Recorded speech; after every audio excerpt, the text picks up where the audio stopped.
घने जंगलों के बीच, जहाँ सूरज की किरणें भी डर डर कर जमीन को छूती थी, वहीं एक तपस्वी साधु वर्षों से कुटिया बनाकर रहते थे। उनका नाम था साधु नीलकंठ। वे न धन चाहते थे, न यश, बस प्रकृति से बातें करना और ईश्वर का स्मरण ही उनका जीवन था। इस जंगल में एक रहस्य था। कहा जाता था कि यहाँ कहीं एक अनोखा फूल खिलता है, जो भी उसे सच्चे मन से देख ले, उसका जीवन बदल जाता है। पत्नी: आज आप जंगल से लौटे हैं तो आपकी आंखें अलग क्यों हैं? साधु: क्योंकि आज मैंने वह देखा है जिसे देखने के बाद आंखें झूठ नहीं बोल पाती। पत्नी: क्या देखा है आपने? फिर कोई तप, कोई देवता या कोई नया नियम? साधु: नियम नहीं, एक फूल। पत्नी हंसते हुए: फूल? इतनी गंभीर आवाज सिर्फ फूल के लिए? साधु: वह साधारण फूल नहीं है। पत्नी: तो फिर बताइए, क्या खास है उसमें? साधु: वह जंगल का अनोखा फूल है, जो मनुष्य के मन को परखता है। पत्नी चौंक कर: वही फूल जिसके बारे में लोग कहते हैं कि वो किस्मत बदल देता है। साधु: लोग झूठ नहीं कहते, पर पूरा सच भी नहीं जानते। पत्नी: अगर वो सच में किस्मत बदल सकता है, तो आप चुप क्यों हैं? साधु: क्योंकि वह लेने के लिए नहीं, समझने के लिए है। पत्नी तीखे स्वर में: समझ से पेट भरता है क्या? साधु: पेट नहीं, पर आत्मा जरूर भरती है। पत्नी: आत्मा की बातें आप करें, भूख की बातें मैं करूँगी। साधु: धरा, लालच मत जगाओ। पत्नी: लालच? सालों से फटी कुटिया में रहना, सूखा अन्न खाना, क्या वह लालच है? साधु: नहीं, पर फूल को तोड़ना लालच है। पत्नी: क्यों? क्या वह किसी का है? साधु: हाँ, जंगल का। पत्नी व्यंग्य से: जंगल हमें क्या देता है, सिवाय डर और अभाव के? साधु: प्राण देता है। पत्नी: तो फिर उससे थोड़ा सुख मांगना पाप कैसे? साधु: क्योंकि सुख मांगने से नहीं, पाने से पाप बनता है। पत्नी: अगर राजा को दे दिया जाए तो, सोने चांदी में बदल जाए तो? साधु कठोर स्वर: तो हम बिक जाएंगे। पत्नी: बिकने से अच्छा है भूखे मरने से बचना। साधु: और आत्मा मर जाए तो? पत्नी कुछ पल चुप रहकर: आप हमेशा जंगल चुनते हैं, मुझे नहीं। साधु: मैंने तुम्हें छोड़ा नहीं। पत्नी: पर चुना भी नहीं। साधु: मैं चाहता हूँ तुम सुरक्षित रहो। पत्नी: मैं चाहती हूँ कि मुझे भी कुछ चाहिए हो। साधु: फूल हमें नहीं चाहिए। पत्नी दृढ़ स्वर में: पर मुझे चाहिए। साधु: वो फूल श्राप बन सकता है। पत्नी: तो श्राप ही सही। साधु: धरा, लालच अंधा कर देता है। पत्नी: और त्याग इंसान को कमजोर। साधु: कमजोर नहीं, शुद्ध। पत्नी: मुझे शुद्ध नहीं, सुख चाहिए। साधु: अगर उस फूल की कीमत तुम्हारा मन हो, पत्नी धीरे से: तो मन दे दूंगी। साधु दुखी स्वर में: तब मैं तुम्हें खो दूंगा। पत्नी: शायद आप मुझे पहले ही खो चुके हैं। पत्नी: अगर मैं सच में खो चुकी हूँ, तो फिर रोकने की कोशिश क्यों कर रहे हैं? साधु: क्योंकि खोया हुआ भी लौट सकता है। पत्नी कड़वी हंसी: और जो कभी मिला ही नहीं, वो कैसे लौटे? साधु: धरा, मैंने तुम्हें हमेशा अपने साथ माना है। पत्नी: माना है, पर महसूस नहीं कराया। साधु: यह अन्याय है। पत्नी: नहीं, ये सच्चाई है। साधु: क्या सच में एक फूल हमसे बड़ा हो गया है? पत्नी: फूल नहीं, उससे जुड़ी उम्मीद। साधु: उम्मीद अगर लालच बन जाए तो विनाश लाती है। पत्नी: और त्याग अगर मजबूरी बन जाए तो घुटन देता है। साधु धीमे स्वर में: तुम बदल रही हो धरा।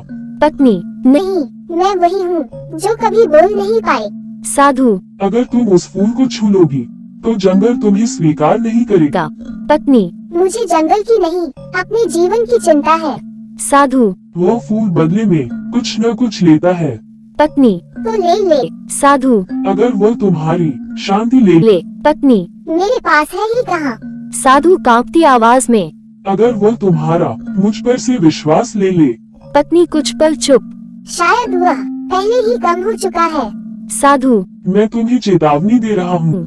पत्नी: और मैं आपको बता रही हूँ, मैं रुकने वाली नहीं। साधु: तो ये हमारा आखिरी संवाद हो सकता है। पत्नी: नहीं, ये पहली बार है जब हम सच बोल रहे हैं। साधु: अगर कल तुम जंगल में गई, पत्नी बीच में काटते हुए: तो आप मुझे रोक नहीं पाएंगे।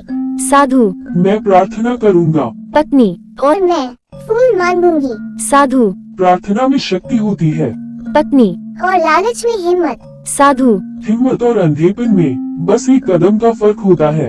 पत्नी। तो वो कदम मैं उठा चुकी हूँ। साधु दुख से। धरा, अगर तुम गिरी पत्नी।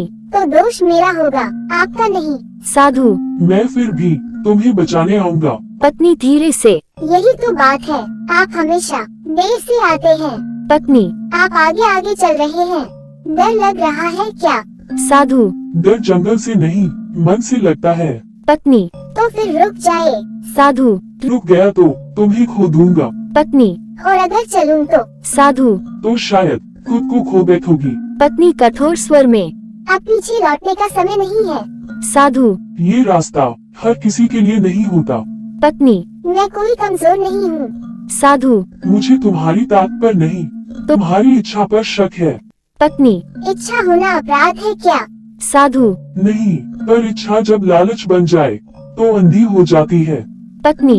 आप हर बात को धर्म से क्यों जोड़ देते हैं? साधु। क्योंकि यह जंगल सिर्फ पेड़ों का नहीं, नियमों का है।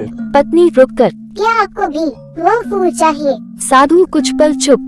नहीं, पत्नी। झूठ मत बोलिए। साधु। मुझे फूल नहीं, तुम सुरक्षित चाहिए। पत्नी। और मुझे पहली बार कुछ अपना चाहिए। साधु। ये फूल किसी का नहीं बनता, पत्नी। तो फिर इतना डर क्यों? साधु। क्योंकि जो इसे पाने जाता है वो कुछ खोकर लौटता है। पत्नी धीमे स्वर में।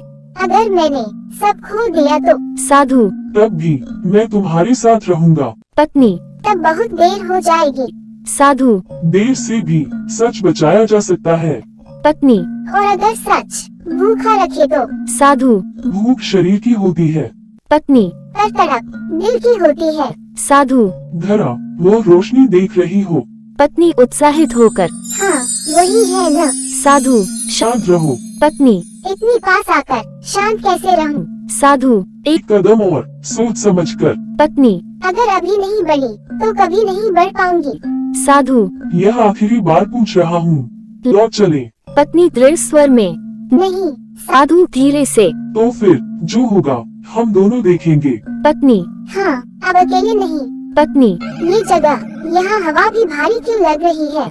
साधु। क्योंकि हम उस सीमा पर खड़े हैं जहाँ इच्छाएं सुनी जाती हैं। पत्नी। देखिए वो फूल, वही नीली रोशनी। साधु। रुको धरा, एक कदम भी नहीं। पत्नी। इतनी दूर आकर रुकने के लिए नहीं आई हूँ। गूंजती हुई भारी आवाज। राक्षस। तुम चाहती हो तो कीमत चुकानी होगी। पत्नी घबराकर। तब कौन है? साधु। धरा, पीछे हटो, ये वन राक्षस है। राक्षस। साधु सही कहता है, मैं इस फूल का रक्षक हूँ। पत्नी। मुझे फूल चाहिए, जो भी कीमत हो मैं देने को तैयार हूँ। साधु तेज स्वर में। नहीं, ये सौदा मत करो। राक्षस फंसते हुए। हर कोई यही कहता है, फिर देता भी है। पत्नी। बताओ क्या चाहिए तुम्हें? साधु। धरा, लालच तुम्हें अंधा कर चुका है। राक्षस। मुझे सोना नहीं चाहिए, न ही राजा का राज्य। पत्नी बेचैन होकर। तो फिर? राक्षस। मुझे चाहिए तुम। पत्नी सन। मैं। साधु कांपते स्वर में। नहीं, यह अधर्म है।